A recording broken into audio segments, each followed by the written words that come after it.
When getting back into photography after a decade break, I was doing a lot of research for the best camera to suit my needs.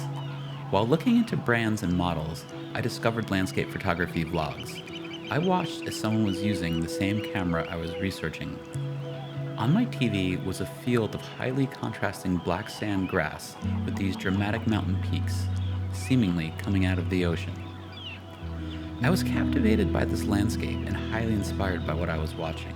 I got lost in the scenery and didn't even pay attention to the location. Fast forward a few months, with my new camera in hand, I started paying attention to photography content on Instagram. I kept seeing images created at Vestrahorn and throughout Iceland. Entranced by this natural beauty, I decided that I would someday visit this iconic location. 6 years and 50,000 images later, I finally made it. Vestrahorn is a renowned, iconic location, enticing every photographer who visits to capture the perfect image. Included in the portfolio of most professional outdoor photographers is at least one image from the area. From screensavers to stock image websites, Vestrahorn is everywhere. To me, creating a truly great image from Vestrahorn is a test piece, a rite of passage. How does my work stack up with the best? In 2 trips to Iceland, one in the fall and once under the midnight sun of summer, I visited Vestrahorn 8 times. I captured some images that are fine, but I still think I can do better. Some of my drone footage is up there with the best I have ever made, yet I find myself drifting away, dreaming of being back on those dunes, still chasing the perfect image. On my first visit in early October, the weather was working against me on most of my trip.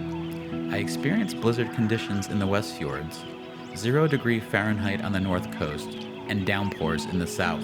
During my second trip, over the summer solstice, I had much more favorable weather, with some moments that felt like they were out of a fairy tale or epic fantasy novel.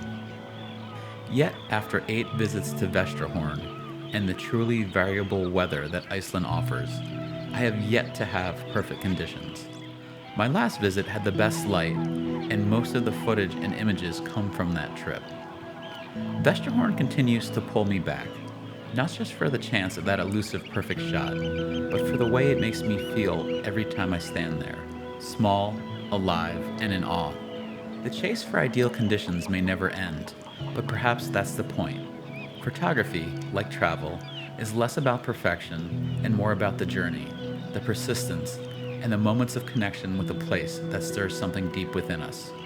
For me, Vestrahorn is no longer just an iconic landscape I once saw on a screen. It's part of my own story, one I'll keep writing with every return.